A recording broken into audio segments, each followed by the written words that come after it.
পহেলগাম নিয়ে বাড়ছে উত্তাপ। ভারত আর হাত গুটিয়ে বসে থাকবে না, তার প্রস্তুতি শুরু করে দিয়েছে ভারত। ইতিমধ্যেই রাফাল আর সুখোই ফাইটার জেটকে মহড়া দিতে দেখা গিয়েছে, যা একবার পাকিস্তানের মাটিতে ধুলোয় মিশে যাবে সবকিছু। মানে পাকিস্তানের মাটিতে গিয়ে যদি একবার অ্যাকশন দেখায় সবকিছু ধুলোয় মিশে যাবে।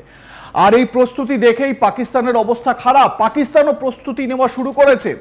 এমনিতেও আমরা পাকিস্তানের অর্থনৈতিক পরিস্থিতি খুবই খারাপ, সেটা সবাই জানি। এই পরিস্থিতিতে কোনো বড় পদক্ষেপ গ্রহণ করা পাকিস্তানের জন্য চ্যালেঞ্জের একটা বিষয়, কিন্তু উপায় নেই, কারণ ভারত পদক্ষেপের জন্য তৈরি। এবং পাকিস্তানকেও তো কিছু একটা দেখাতে হবে দেশবাসীকে, যে যোগ্য জবাব দিলাম, কিছু একটা করলাম। কিন্তু সেই সমস্ত জবাব যে ভোঁতা, সেটা এর আগেও পাকিস্তান আওয়াম দেখেছে, আগামী দিনেও দেখবে।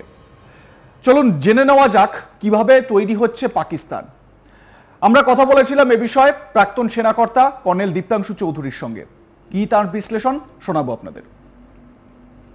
যখন ভারত পাকিস্তানকে যোগ্য জবাব দেওয়ার জন্য তৈরি, আমরা অলরেডি দেখেছি আইএনএস বিক্রান্ত আরব সাগরে কমপ্লিট ওদের কেরিয়ার ব্যাটল গ্রুপ আরব সাগরে সেল করেছে।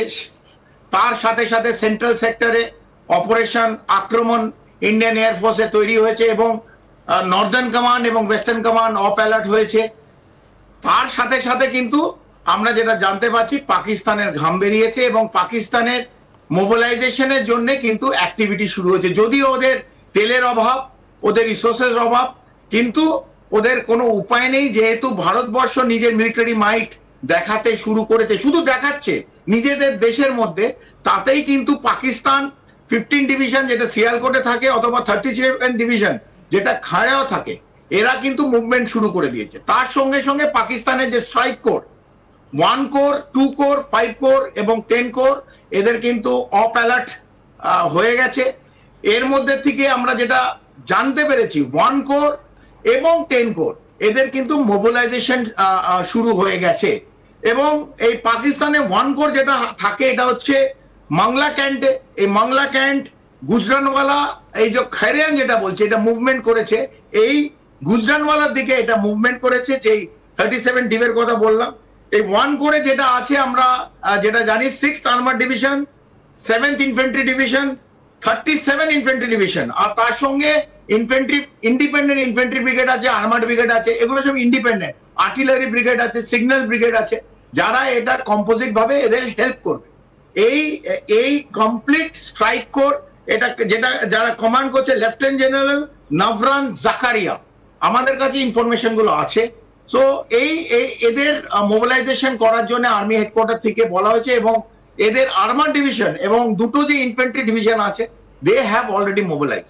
এবং বিশেষ করে পাক অধিকৃত কাশ্মীরে যারা দেখাশোনা করে 10 কোর, এই 10 কোর থাকে হচ্ছে চাকলালা ক্যান্টনমেন্টে, এটা পাকিস্তান অকুপাইড কাশ্মীর। এরা জেনারেলি যখন পাক অধিকৃত কাশ্মীরে ভারতের দিক থেকে অ্যাটাক যাবে, তখন এই 10 corps will come into action. এই Pakistan 10 core is also mobilise. এরা এদের আমরা পিন্ডি কোর বলেও জানি অথবা রাওয়ালপিন্ডি কোর বলেও জানি। এরা 1971 অথবা 65-তে যখন লড়াই হয়, তখন কিন্তু এদের একটা অ্যাক্টিভ রোল ছিল, এরাও মোবিলাইজ করেছে।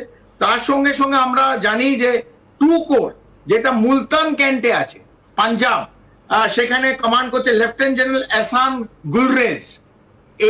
এইটাকে অফ অ্যালার্টে রেখেছে, যদিও এরা মুভ করেনি। এদের 1 আর্মার ডিভিশন, 40 ইনফেন্ট্রি ডিভিশন আছে, 40th ইনফেন্ট্রি ডিভিশন এবং আরেকটা ইনফেন্ট্রি ডিভ আছে। এরা স্ট্যান্ড টু।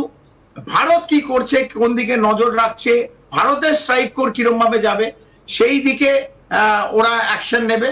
আপাতত there is a movement which is happening in Pakistan, কারণ ভারত কিন্তু এখনো কোনো মুভমেন্ট করেনি, কোনো মোবিলাইজেশন করেনি, শুধু অপারেশন অ্যালার্ট হয়েছে।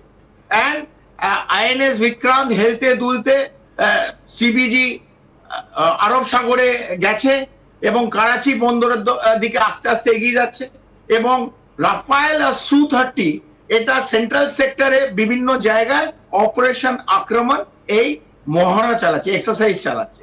এটা দেখেই পাকিস্তানদের সামরিক বাহিনী এবং মুনিরের ঘাম বেরিয়েছে এবং উনি অলরেডি একটা কোর যেটা ওদের স্ট্রাইক কোর আর 10 কোরকে মোবিলাইজ করার জন্য they have already received a message.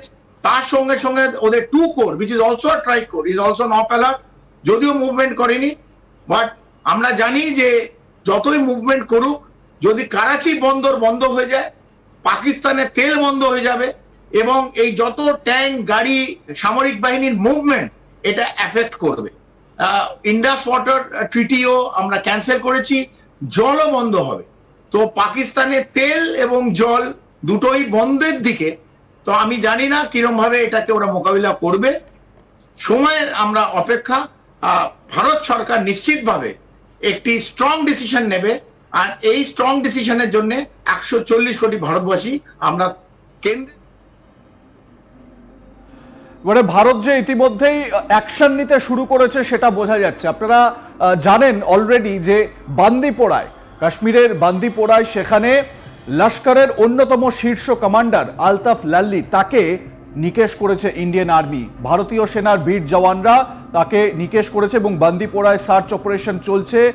নির্দিষ্ট তথ্যের ভিত্তিতে সেখানে ইন্ডিয়ান আর্মি পৌঁছায় এবং সেখানে গুলির লড়াইও চলে। তারপর এই লস্করের শীর্ষ কমান্ডার আলতাফ লাল্লি তাকে কিন্তু ধরাশায়ী করা গিয়েছে, তাকে খতম করা গিয়েছে।